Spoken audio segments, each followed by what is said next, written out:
Hey, it's Jose Urquiza from 3 Years Hollow, and you're listening to the Brutally Delicious podcast.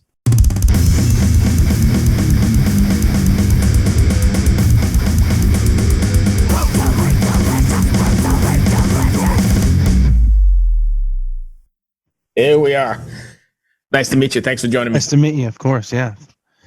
So where are you guys located? So I'm in Illinois.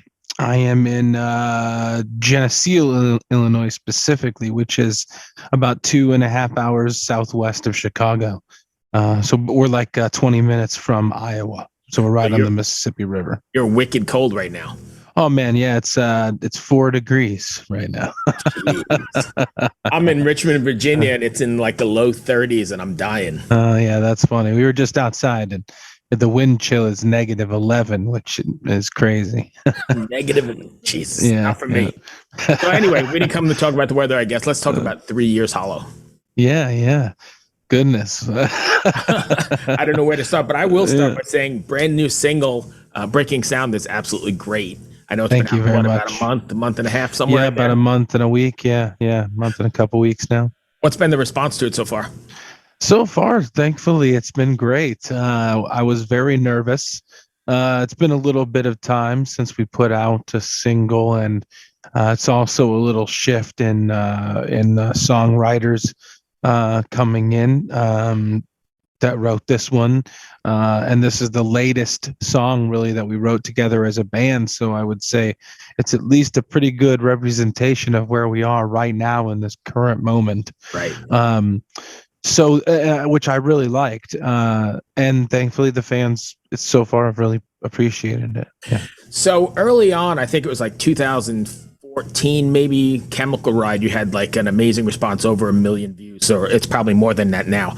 Do you find that as a benchmark, or as trying to reach that, or do you find that like as holy crap, how are we going to get there again? Oh yeah, interesting.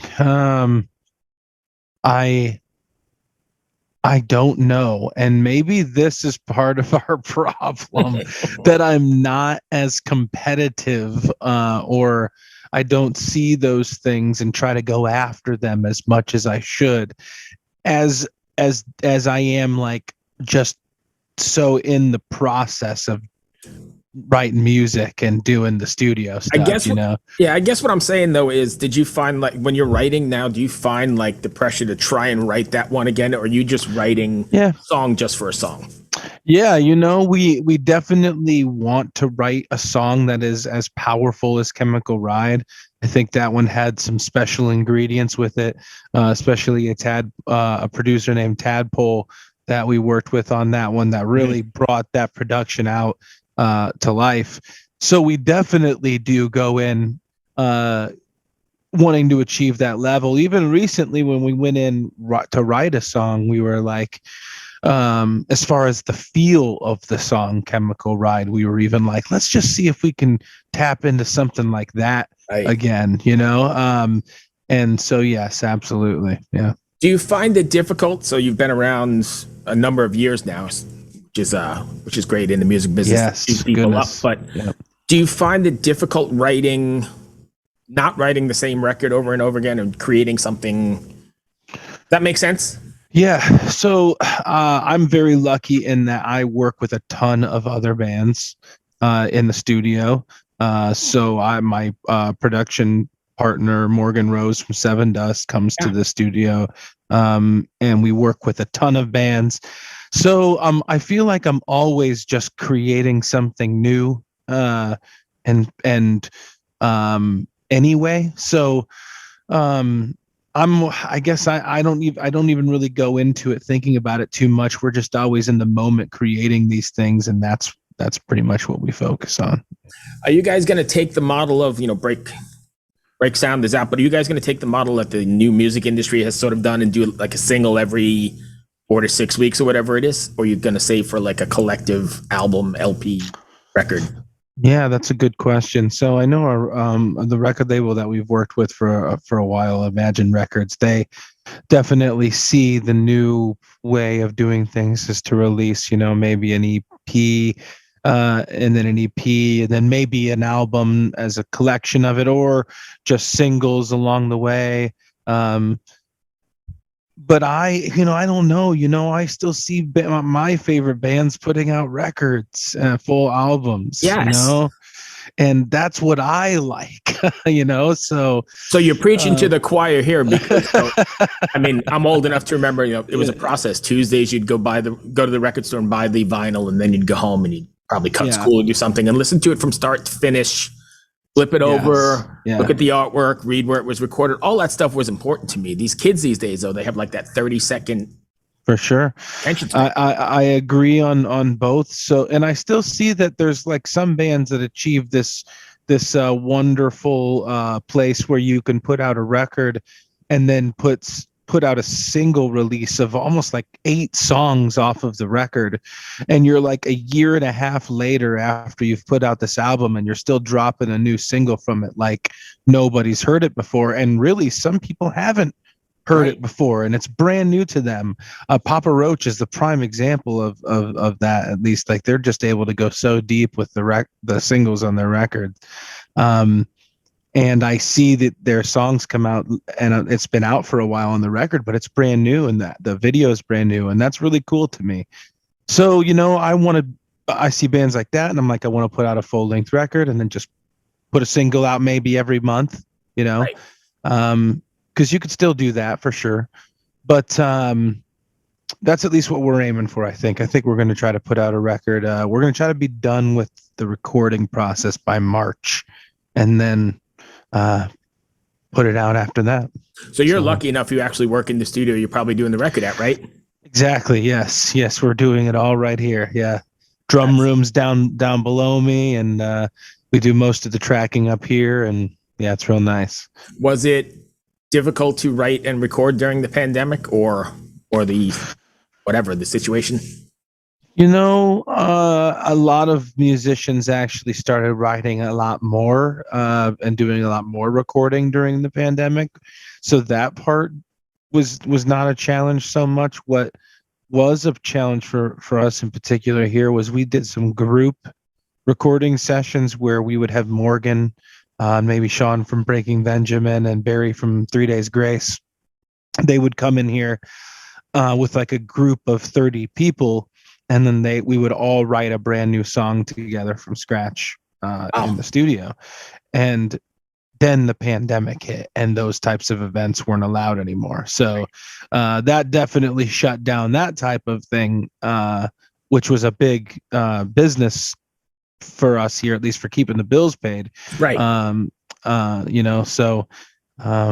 But otherwise, yeah, I mean, musicians were definitely recording a lot more when things were shut down. I was just talking to another guest here a little bit ago this morning, actually, and we were talking about how sorry, I'm joking, how the business has changed and how the pandemic has kept people locked in their basements. And we were kind of talking about, I think there's going to be like a renaissance of arts, not just music, but paintings and the whole thing, because all these people have been sequestered in their basement just working on their craft for 2 years. I absolutely agree with you in every way. I didn't even really think about it so much in the fact that all of these arts are going to. I mean, you're going to have painters down there. You're going to have people have been just locked up looking for a creative outlet, right? In particular, I've seen it in the digital art space, in cryptocurrency and NFTs, because I've been working in the NFT and crypto space for 6 months, and we've been thinking about making NFTs for musicians and all of this stuff. And all of a sudden, now 6 months later, basically every musician is starting to get into NFTs, and you'll start seeing a lot about that. Ozzy just put his NFT collection out. Avenged Sevenfold was one of the leaders in NFTs. Right. They put theirs out. But that's going to be a huge thing going forward. So yeah, it's been crazy. So much digital art, so many digital artists have been locked away creating NFTs, and that's a big explosion that I've seen. And so I'm sure it goes across the board. I still don't quite understand what NFT. I mean, I know what the name means, but I still can't wrap my head around it.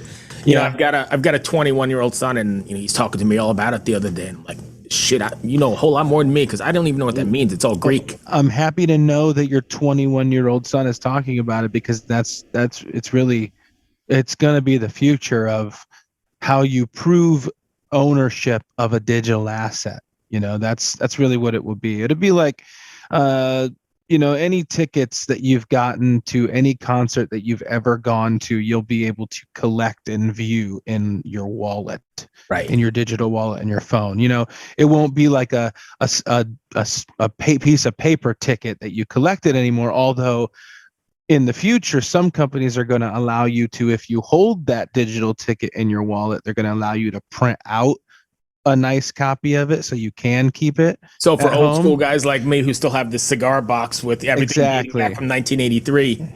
Yep. And you can only get the real verified printed ticket if you actually hold the NFT that shows you went to the concert. So those are the like just one tiny example of how NFTs and digital assets will be used in the future. So you weren't lying. You're really into this. Oh man, I could go on. I don't even want to spoil anything, but soon, I'm just gonna drop it right now. I guess Yeah. this is gonna be crazy. Remember that we said this. It's a changing point in history. I know this is crazy to hear, but nobody's doing it yet in the world. So soon it will. But basically, at concerts, artists will be able to drop NFTs and tokens for users, for fans, followers to find, like Pokemon Go. So they'll be able to take their phone, look around the room, they'll see a Sean Foist NFT or a Morgan Rose NFT Right. in the corner. They'll be able to tap it, they'll collect it, it'll pull it right into their crypto wallet, and then they'll get the rewards that are associated with that token. And that's a project we've been working on now, and will be out soon. So That's pretty cool. So you'd be the exclusive owner of just that one. yeah, you find it in the real world. If it's a collection, maybe there's 10,000 of them, and the 10,000 finders of these tokens all around the world are a rare collection of holders, and you can either hold on to that for special access to things like free Right. tickets, or you can sell it to somebody else that thinks it's more valuable than you. But what a genius way to get people in the shows. That's exactly right. Holy cow. I really do believe it's gonna change everything. And we're just one company, and we may be the first to do it, but there'll be so many more coming, and we think it's gonna change everything. So Yeah, you're right, because people have gotten used to sitting on the couch and eating Yeah. bonbons and not going to the show or watching a live stream, which can never touch whatever. So that's a great idea to get them off the couch and yeah, if back you can out. go to a show, and one person in the crowd that night is gonna find a free passes for life NFT token on the Right. Bandcoin app, then I think that's an awesome perk and an awesome thing for artists to be able to do. For I had fans. never even And thought it's of not that. just for musicians either. It's for painters that Yeah. want to put their painting in a location to be found by somebody. So there's lots of uses for this, and that's how we're using blockchain and NFTs to be creative for artists and musicians. Wow. So you stay pretty busy then, besides 3 Years Hollow and the studio. You're also doing that as well. Yes, definitely. Yep. Nonstop around here, man. But I have a lot of people that help me, though. I have tons of people around in the team. It's great. So What's it look like for taking 3 Years Hollow out on the road? Is that a thing, or is that wait and see? yeah. So it's an interesting situation to be in, because right now we probably have more opportunity as a band than we ever have to go out and tour if we wanted to. And we're in a situation in the world where some artists are just saying, you know what, we're not going to even take the chance. We get out on the road, and a week later we have to shut the whole thing down because somebody gets COVID, and then we're out, and we're canceling all this stuff. We've lost money.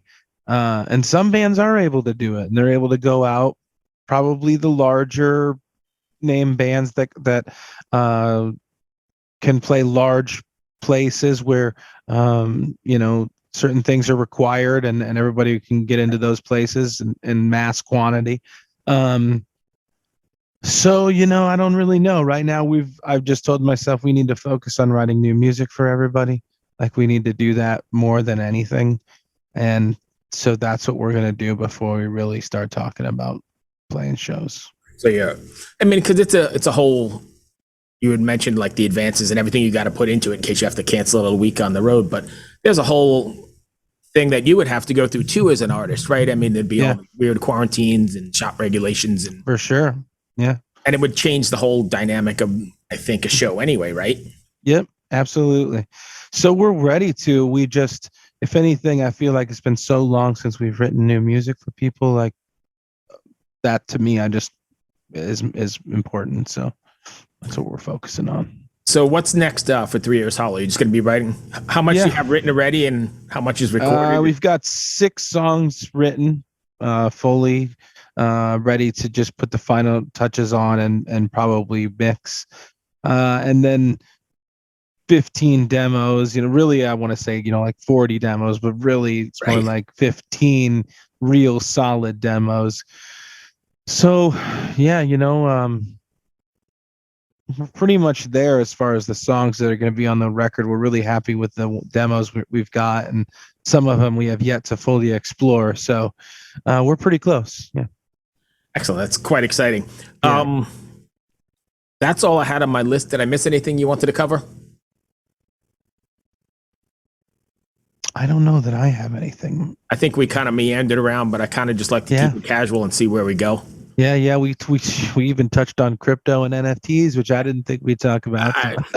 Usually I have my partner here, but he had something come up today. But usually I have my partner. We end up down rabbit holes that have nothing to do with either music or the record, and we're talking about whatever. But we are here with 3 Years Hollow. Go check Break Sound. And can you drop your socials for anybody listening?